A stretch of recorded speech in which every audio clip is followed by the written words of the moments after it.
Escucha usted Hoy mismo, por PAB 550. hoy mismo. A las 7:34 regresamos a Hoy Mismo y ya tenemos en línea telefónica a la licenciada Amarilis Pagán Jiménez. Licenciada, buenos días, bienvenida a PAB.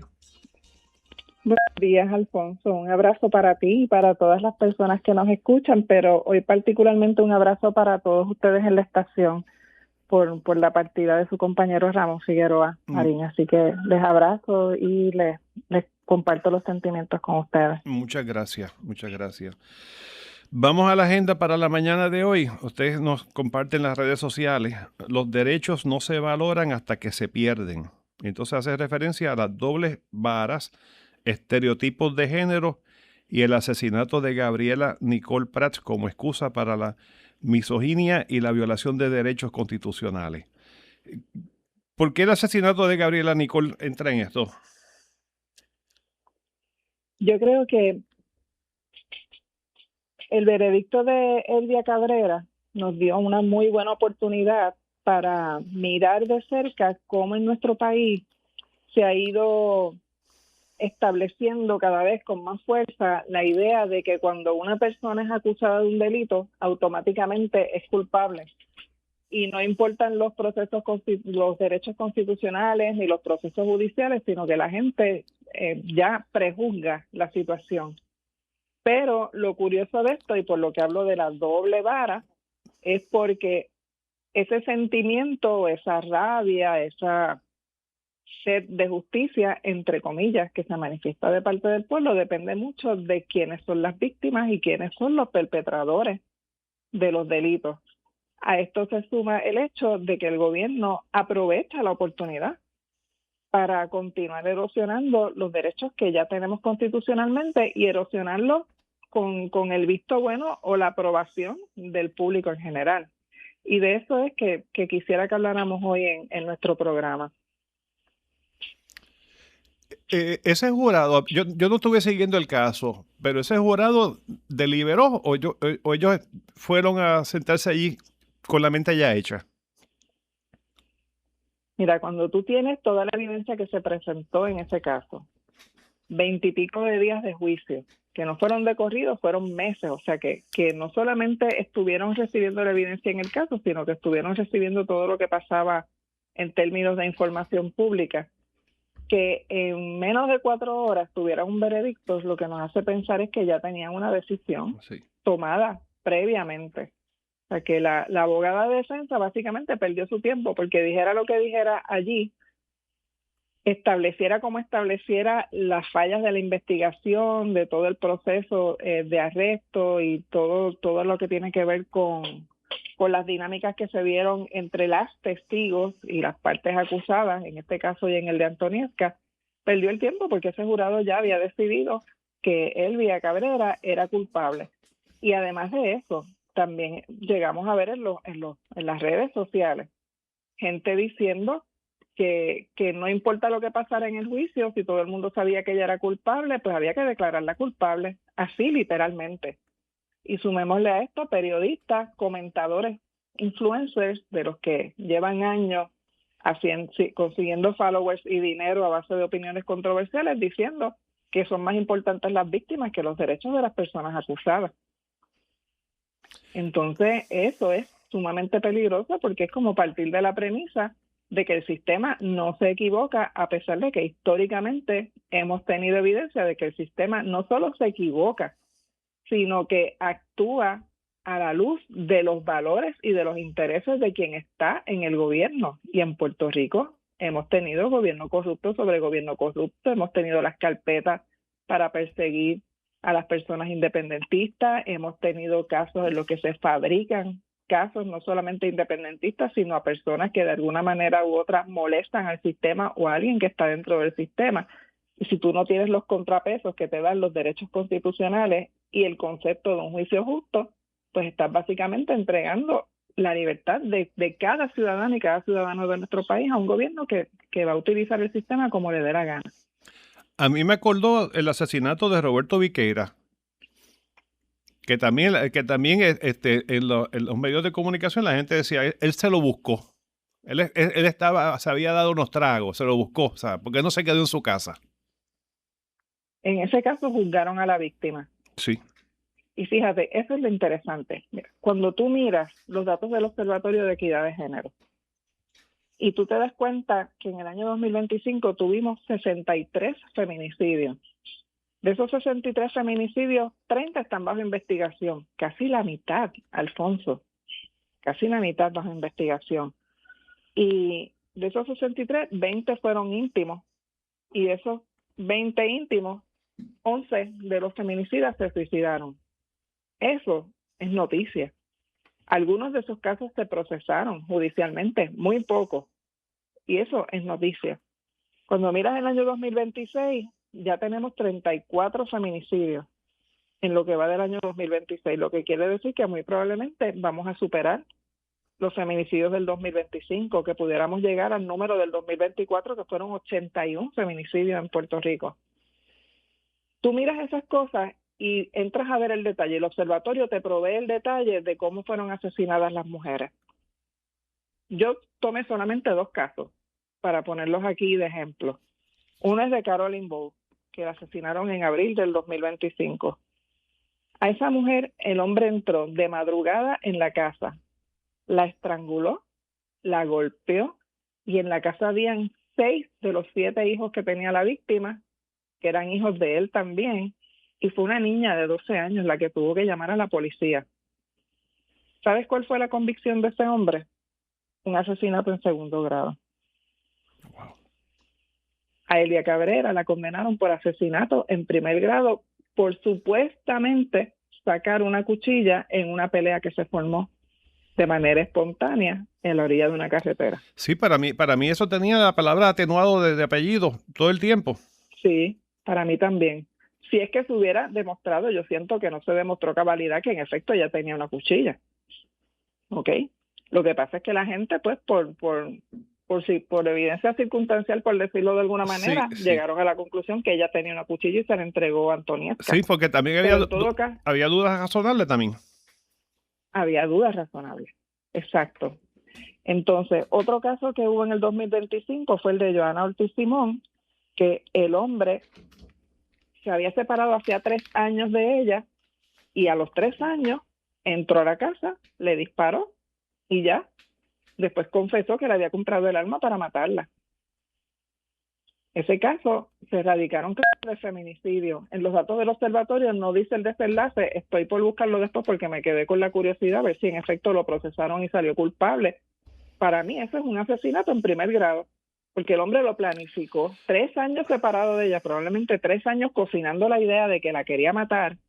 Va y compra el arma y entra a la casa, como Pedro por su casa, y la mató.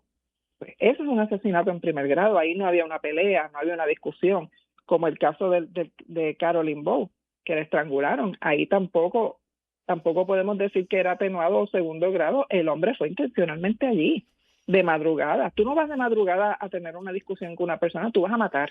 Sí. Entonces, esos casos pasan bajo el radar de la prensa. Le dan una notita el día en que ocurre el asesinato. Todas las organizaciones ponen posts en sus páginas hablando del tema, que me parece que está bien, nombrándola con fotos, poniéndole cara, pero se suelta.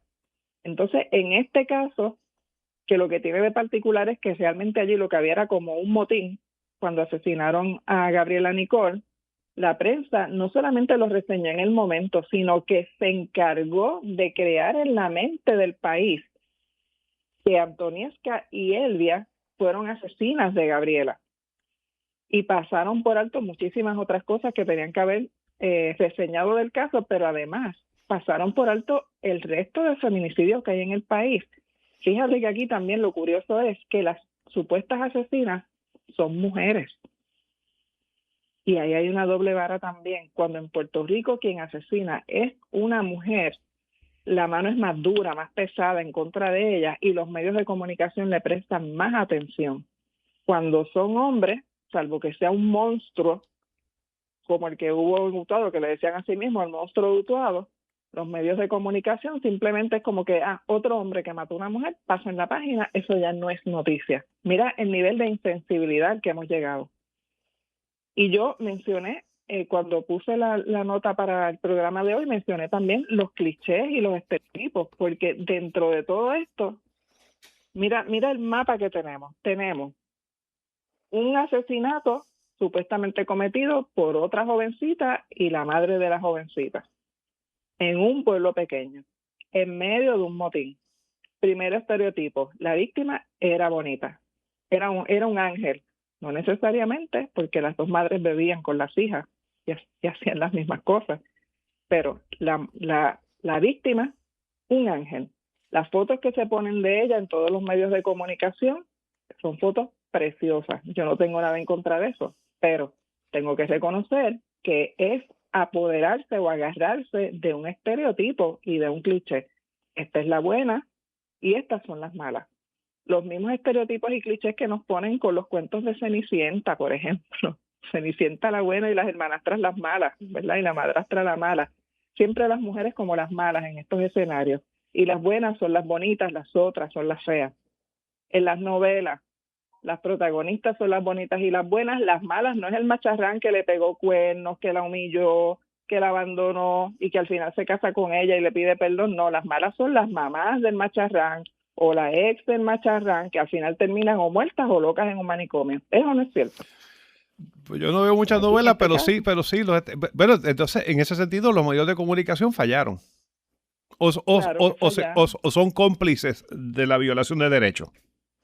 Mi opinión es que son cómplices porque fabricaron y reforzaron la idea de que Antoniesca y Elvia Cabrera son dos malas mujeres asesinas que merecen todo el peso de la ley. La fabricaron, la sostuvieron y no hicieron ningún tipo de análisis ulterior relacionado con cosas como qué hacían a esa hora de la madrugada allí, qué responsabilidad tiene el municipio. Este fin de semana va a repetir la misma fiesta de cierre de verano que el año pasado, en la que el año pasado asesinaron a Gabriela Nicole.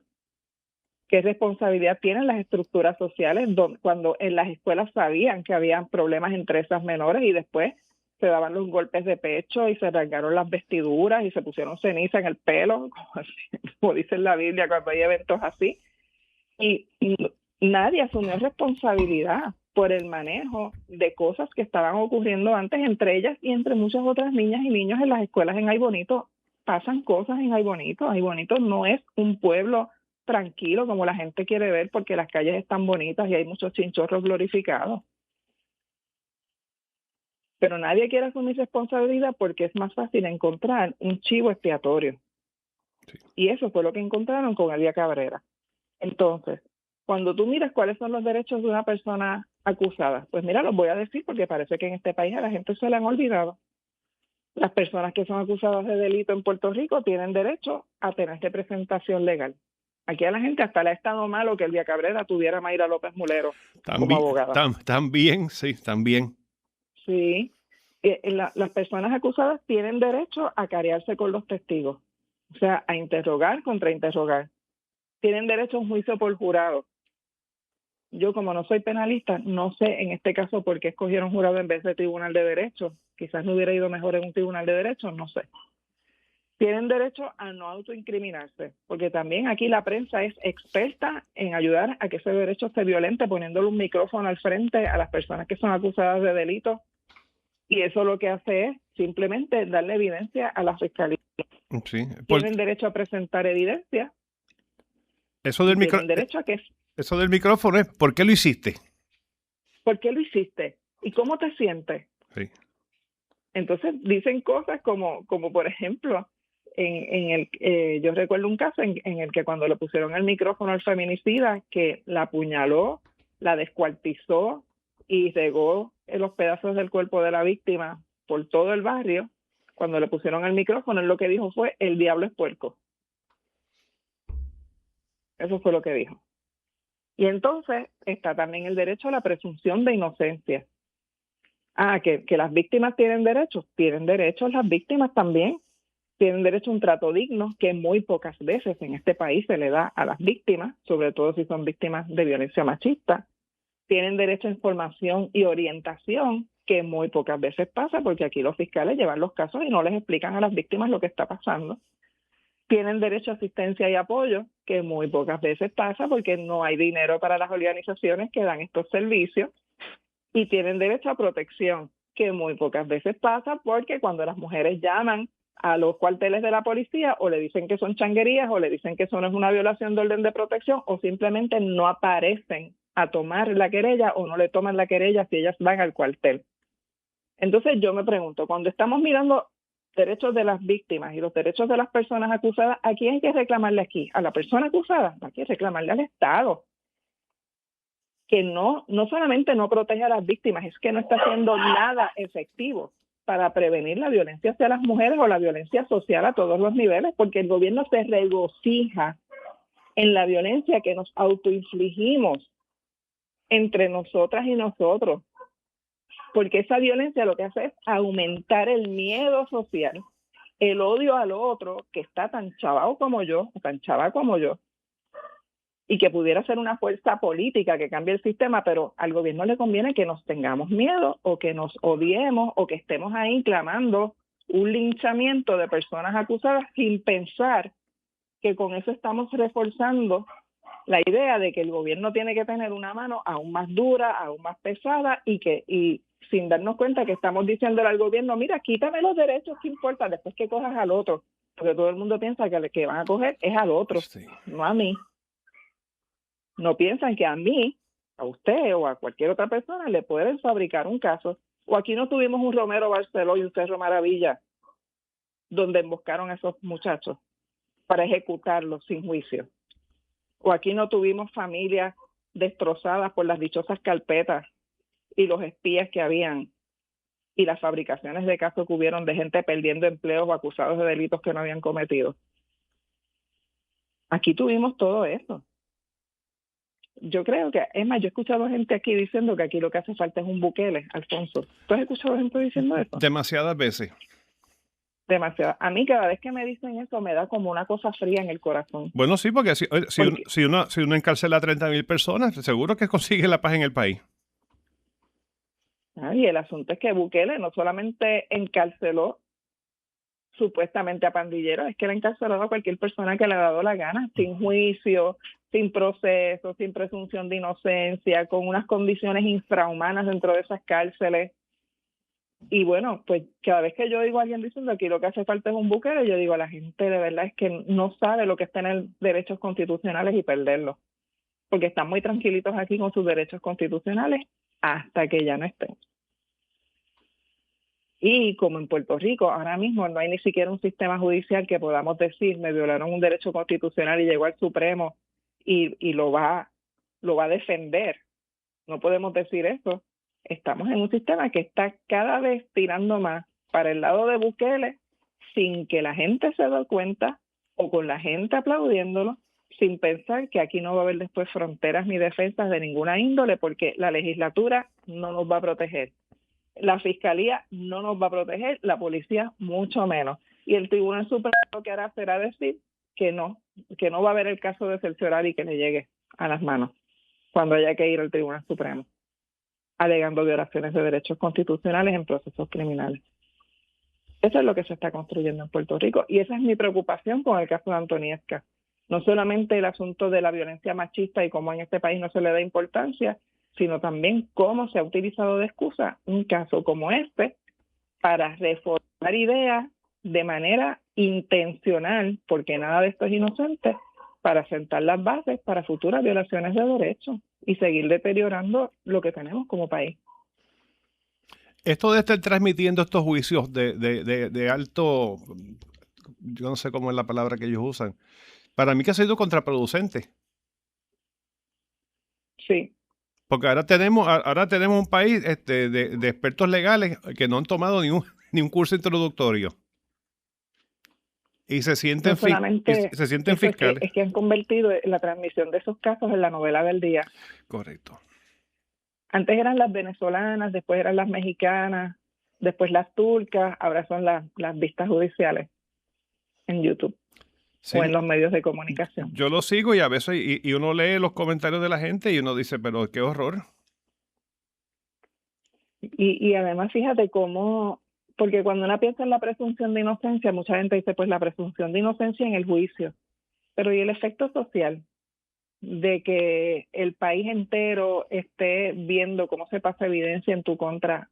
Supongamos que al final sales no culpable, pero hay un país que te declaró culpable. Sí. Si Elvia Cabrera hubiera salido no culpable en ese caso, ella no hubiera podido venir a vivir ahí bonito, No, ni al resto de Puerto Rico, porque el probablemente resto del sí. país la declaró culpable Sí. a base de lo que los medios de comunicación dijeron y de la transmisión del juicio, porque en los juicios cada cual ve lo que quiere ver, ¿verdad? Son muy pocas las personas y sobre todo hay que tener preparación para eso, que son capaces de discernir lo que es evidencia de culpabilidad y cuando existe la duda razonable. La gente aquí, como no quería la duda razonable porque ya la habían condenado previamente, lo que hicieron fue reforzar la idea. Pues Elvia Cabrera, si hubiera salido no culpable, hubiera tenido que irse de Puerto Rico, y si Antoniesca, por alguna cosa de la vida, saliera no culpable, esa niña le destruyeron el futuro. Porque entonces también está la otra parte, nuestra Constitución habla de rehabilitación, pero aquí la gente no cree en la rehabilitación. Aquí, si aquí no hubiera una prohibición constitucional de la pena de muerte, estuviera la gente pidiendo la pena de muerte. Porque lo que hay detrás de todo esto es venganza. Como si la venganza fuera justicia. Venganza y justicia no es lo mismo. Qué triste. Yo creo que en el próximo juicio yo creo que sería académico y evidentemente por jurado no debe ser. Están en el proceso de escoger el jurado y han tenido muchísimos problemas porque muchísimos de las personas del jurado que han entrevistado lo que han dicho es que no pueden, que ya tienen un juicio hecho, una opinión hecha sobre el caso y los han tenido que ir descartando. Así que no sé finalmente cómo las abogadas de defensa manejarán esto. Una de ellas es muy buena abogada y con muchísima experiencia y además una mujer comprometida con los derechos humanos y civiles en nuestro país. No sé cómo ella logrará manejar una situación como esta o si finalmente cambiarán a un juicio por Tribunal de Derecho, pero sí, lo tienen bien complicado porque es que yo creo que no hay una persona en este país que no haya estado siguiendo esas noticias y que no tenga una opinión formada sobre el caso. Ah, no, y que como la madre es culpable, pues evidentemente la hija tiene que ser culpable. Claro. Es una lógica claro. enfermiza, pero es lógica. Una amiga muy querida mía me dijo ayer precisamente que ella había visto en las redes sociales una especie de tendencia en proceso en la que la gente dice que pague la madre, que era la responsable. Esa nena no debe ser culpable. Uy, pero Dios mío. Sí. Y entonces ahí, pues, es otra cosa también distorsionada, ¿verdad? Volvemos a lo mismo. La gente en una actitud de linchamiento, de venganza y tomando decisiones como si aquí no existieran procesos penales o derechos constitucionales. Y de verdad, Alfonso, o sea, mi preocupación con los clichés y los estereotipos en esto está presente desde el día 1. Cuando este caso ocurrió, y saben que yo soy de ahí bonito, quienes nos escuchan saben que yo soy de ahí bonito, y yo empecé a escuchar lo que se decía en el pueblo a todos los niveles, yo dije, esto está bien mal. Esto está muy mal, porque eran todos los estereotipos, los clichés, y la gente metida en la novela. Porque aquí todo el mundo tenía algún papel en la novela también. Y entonces, así no hay país que progrese, no hay derechos de las víctimas que proteger y no hay crímenes que prevenir. Porque a fin de cuentas, la premisa importante dentro de todo esto es, vamos a seguir viendo juicios en televisión o en YouTube o en medios de comunicación como si fuera la novela turca del día, o vamos a hacer lo que hay que hacer para que no haya más niñas, ni mujeres muertas, ni niños muertos víctimas de maltrato infantil, ni personas viejas muertas en un hogar por maltrato. ¿Qué vamos a hacer para prevenir las muertes y la violencia? ¿Qué vamos a hacer para parar la fabricación de feminicidas, de asesinos, de agresores sexuales que tenemos en este país? ¿Qué vamos a hacer para que ya dejen de matar a nuestros niños, a nuestros jóvenes en los puntos de droga? La gente no se plantea eso, la gente lo que se plantea es cuál es el próximo caso que voy a ver en YouTube. Sí. Antes de finalizar, licenciada, quería una reacción suya porque hay una nota en la mañana de hoy de Andrea Santiago Torres del Vocero, donde Educación asegura que los recortes de más de 1.200 millones de dólares no van a afectar el inicio del año escolar. Bueno, ¿cómo se llama el secretario de Educación? Eliezer Ramos. Eliezer Ramos. Eliezer Ramos es un experto prometiendo cosas y las promete con tanto convencimiento que la gente se las cree. Es uno de los problemas que tuvimos cuando la mesa social se reunía con él después de los temblores y del COVID, porque acuérdate que hubo un secretario de Educación que salió y después estaba él.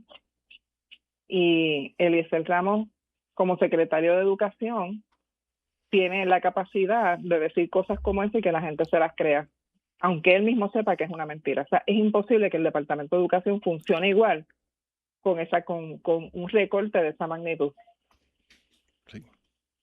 Entonces, si tuviera la valentía, pero no lo va a hacer porque lo van a sacar de la silla, de decir, aquí los niños son primero de verdad, estuviera moviendo cielo y tierra para que el sistema educativo hiciera lo que tiene que hacer. Aquí los niños y niñas de educación especial son los que van a seguir pagando las consecuencias, los niños y niñas que viven en pobreza, y la clase media moviendo a sus niños a colegios y pagando el dinero que no tienen, creyendo que van a tener una educación de calidad en cualquier colegio de esos triqui-triqui que hay por ahí, que son hasta fundamentalistas también muchas veces, y conservadores, que pensamiento crítico e inteligencia no es lo que van a desarrollar allí.